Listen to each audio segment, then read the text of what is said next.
வெற்றிவேல் முருகருக்கு அரோகரா. அஞ்சு முகம் தோன்றின் ஆறு முகம் தோன்றும், வெஞ்சமிரில் அஞ்சேல் என வேல் தோன்றும், நெஞ்சில் ஒரு கால் நினைக்கில் இரு காலும் தோன்றும், முருகா என்று ஓதுவோர் முன். முருகனே செந்தில் முருகனே மாயோன் மகனே ஈசன் மகனே ஒரு கை முகன் தம்பியே, நின்னுடைய தண்டைக்கால் எப்பொழுதும் நம்பியே கைத்தொழுவேன் நான். அனைத்து முருக பக்தர்களுக்கும் என்னுடைய வணக்கம். இன்றைக்கி நம்ம என்ன பார்க்க போகிறோம் அப்படின்னு பார்த்தோம். ஸோ பங்குனி மாதம் வந்தாச்சு. ஸோ உத்திரம் எப்போ வருது, என்ன விரத முறைகளாக நம்ம கடைப்பிடிக்கணும், பங்குனி உத்திரத்தின் சிறப்பு என்ன, நம்ம அன்னைக்கு முருகப்பெருமானுக்கு என்ன செஞ்சால் நம்மளுடைய வேண்டுதல்கள் நிறைவேறும் அப்படிங்கிற பல விஷயங்களை தெரிஞ்சுக்க போகிறோம். இந்த பங்குனி உத்திர நாள் முருகப்பெருமானுக்கு மட்டுமல்ல மற்ற பல தெய்வங்களுக்கும் உகந்த நாளாக கொண்டாடப்படுகிறது. அது எந்தெந்த தெய்வங்கள், என்ன சிறப்பு அப்படிங்கிறதையும் இந்த வீடியோவில் நம்ம பார்க்க போகிறோம்.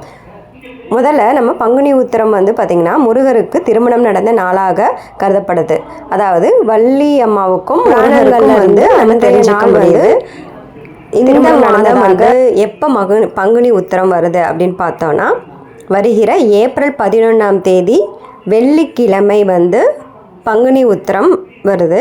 அதாவது 10ஆம் தேதியே பங்குனி உத்திரம் ஆரம்பிச்சிருது. மதியம் ஆரம்பித்து 11ஆம் தேதி வரைக்கும் மதியம் 3 மணி வரைக்கும் இருக்குது. அப்படி இருந்தாலுமே நம்ம 11ஆம் தேதியை தான் நம்ம கணக்கில் எடுத்துக்கிறாங்க பங்குனி உத்திரத்துக்கு. ஏன்னு பார்த்தீங்கன்னா, எப்பொழுதும் சூரிய உதயத்தப்ப எந்த நட்சத்திரம் இருக்கோ அந்த நட்சத்திரம் தான் அந்த நாள் முழுதாக இருக்கிறதா. அன்னைக்கு சூரிய உதயத்தை அன்னைக்கு நம்மளுக்கு என்ன நட்சத்திரம் இருக்குது, 11ஆம் தேதி ஏப்ரல் 11ஆம் தேதி இருக்குது அப்படின்னு பார்த்தோம்னா, அன்றைய நாள் பங்குனி உத்திர நட்சத்திரத்தில் தான் சூரிய உதயம் ஆகுது. ஸோ அதனால் நம்ம 11ஆம் தேதி வெள்ளிக்கிழமை தான் பங்குனி உத்திரம் கொண்டாடப்படுகிறது. சரி, ஓகே. பங்குனி உத்திரத்தோட சிறப்புகள் என்னென்ன அப்படின்னு பார்ப்போம். பங்குனி உத்திரம் அப்படின்னாலே அதுக்கு இன்னொரு பேர் இருக்குது, கல்யாண நாள் அப்படிங்கிற ஒரு சிறப்பு இருக்குது. ஏன்னா இந்த பங்குனி உத்திரத்தினால பல தெய்வங்களுக்கு கல்யாணம் ஆகியிருக்கு. இந்த பங்குனி உத்திரத்தை விரதத்தை நம்ம கடைப்பிடிச்சோன்னா நம்ம பல தெய்வங்களோட அனுகிரகத்தை பெற முடியும் அப்படின்னு சொல்லப்படுது. ஏன்னா முருகப்பெருமான் வள்ளி அவங்களுக்கு திருமணம் நடைபெற்ற நாள் பங்குனி உத்திரம்னு சொல்கிறோம்.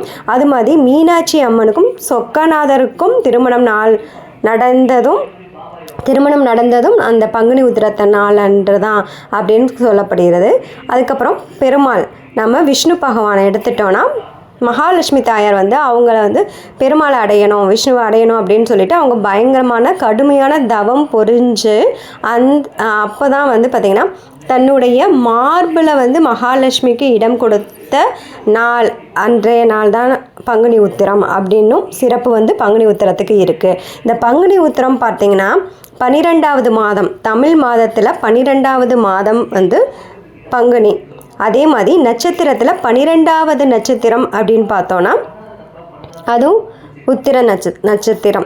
ஸோ ரெண்டுமே சேர்ந்து பங்குனி உத்திரம் வர்றதுனால இந்த பங்குனி உத்திரத்துக்கு ஒரு சிறப்பு வாய்ந்து நம்ம எல்லாருமே கொண்டாடுறோம். ஏன்னா எல்லா மாதங்களிலும் திருமணம் ஆகாத பங்குனி மாதத்தில் வர இளைஞர் நட்சத்திரத்துக்கு தான் பெண்கள் என்ன செய்யலாம், இதுல நம்ம விரதம் இருக்கலாம். முருகப்பெருமானுக்கு விரதம் இருந்து அன்றைய நாள் பால் குடம் எடுக்கலாம். பால் குடம் எடுத்து முருகப்பெருமானை நாம் வணங்கும் பொழுது நமக்கு திருமண தடை ஏதேனும் இருந்தால் அது விலகுவதற்கான வாய்ப்புகள் அதிகமாக இருக்கு அப்படின்னு நம்பப்படுகிறது. அன்றைய தினம் பார்த்திங்கன்னா பால் குடம் எடுத்து அன்றைக்கி கீழே காலையில் பார்த்திங்கன்னா அபிஷேகம் எல்லாம் முடிஞ்சு அன்றைக்கி ஈவினிங் சாயந்தரத்தில் முருகப்பெருமானுக்கு திருமணம் நடக்கும். அந்த திருமணத்தில் கலந்து கொண்டு அதில் முருகருக்கு நம்ம அச்சதை கொடுப்பாங்க. முருக திருமணம் நடந்து அந்த அச்சதை கொடுப்பாங்க. அந்த அச்சதையே நம்ம வாங்கிட்டு வீட்டில் ஒரு மஞ்சள் துணியில் கட்டி முருகப்பெருமான் படத்துக்கிட்ட நம்ம வச்சிடணும். அப்படி வச்சிட்டோன்னா திருமண தடை விரைவில் நீங்கும் அப்படிங்கிறது ஒரு ஐதீகம். அதனால் நீங்கள் உங்கள் வீட்டு பக்கத்தில் இருக்கிற முருகன் கோவிலுக்கு போங்க. அங்கே திருமணம் நடக்கணும். அன்றைக்கி முருகப்பெருமானுக்கு திருக்கல்யாணம் அந்த கோவிலில் நடந்துச்சுன்னா அங்கே அச்சதை கொடுப்பாங்க. அதை வாங்கிட்டு நான் சொன்ன மாதிரி மஞ்சள் துணியில் முடிச்சு போட்டு வச்சுக்கோங்க. மாதிரி நல்ல காரியம் சீக்கிரம் நன்கொடையும் அதுவும் திருமண தடை நீங்குவதற்கு மிகவும் சிறப்பாக இருக்கும். ஸோ இந்த நாளில் பார்த்திங்கன்னா மகாவிஷ்ணு, சிவபெருமான், முருகப்பெருமான் இந்த 3 பேருக்கும் பார்த்திங்கன்னா திருமணம் நடைபெற்ற நாளாக கருதப்படுவதால் அந்த நாள் மிகவும் சிறப்பு வாய்ந்தது. இந்த நாளில் நம் விரதம் இருப்பதால் முப்பெரும் தேவர்களின் அருளும் கிட்டும் என்பதும் ஐதீகம். இன்றைக்கி வந்து பார்த்திங்கன்னா எப்படி விரதம் இருக்கலாம் அப்படின்னு பார்த்திங்கன்னா, நம்ம பால் குடம் எடுக்கணும் அப்படின்னா உங்கள் பக்கத்தில் இருக்கிற முருகர் கோவிலில் போயிட்டு பால் குடம் எடுக்கிறதுக்கான வாய்ப்பு இருக்கா அப்படிங்கிறத நீங்கள் வந்து பார்த்துட்டு வந்துடுங்க. அதுக்கு வந்து சில டோக்கன் மாதிரி கொடுப்பாங்க. ஒரு அமௌண்ட்டு கட்டி அந்த டோக்கனை நம்ம வாங்கிட்டு வந்துடணும். வாங்கிட்டு வந்துட்டு நம்ம வந்து ஒரு வாரமாக விரதம் இருக்க ஸ்டார்ட் பண்ணணும். சில பேர் வந்து பார்த்திங்கன்னா 21 நாள் விரதம் இருப்பாங்க, 11 நாள் விரதம் இருப்பாங்க. இது வந்து நம்ம எப்படி இருக்க போகிறோம் அப்படிங்கிறத நம்ம முடிவு பண்ணிவிட்டு அதுக்கு தகுந்த மாதிரி நம்ம வீடெல்லாம் க்ளீன் பண்ணிவிட்டு இருக்கிற வீடை தொடச்சி விட்டுட்டு நம்ம விரதத்தை ஸ்டார்ட் பண்ணலாம். முருகப்பெருமானுக்கு பிடித்த அந்த செவ்வு அரளி மலர்களால் பூஜை செஞ்சு நம்ம விளக்கேற்றி அந்த விரதத்தை வந்து தொடங்கலாம். பால் குடம் எடுக்கிறப்போ சில பேர் வந்து அந்த கங்காணம் வந்து கட்டியும் வந்து இருப்பாங்க, சில பேர் வந்து கட்டாமலும் வந்து விரதம் இருப்பதும் உண்டு. இந்த மாதிரி எடுத்துக்கலாம். பால் குடம் வந்து அன்னைக்கு எடுக்கிறது ரொம்ப சிறப்பு. நம்ம அந்த பால் குடம் எடுத்துகிட்டு போய் முருகப்பெருமானுக்கு அபிஷேகம் நடக்கிறப்போ நம்மளோட பாவங்கள்லாம் குறைக்கப்படுது அப்படிங்கிறதும் சொல்லப்படுது. ஸோ அன்னைக்கு வந்து பால் குடம் எடுக்கிறவங்க இந்த மாதிரி விரதம் எடுக்கலாம்.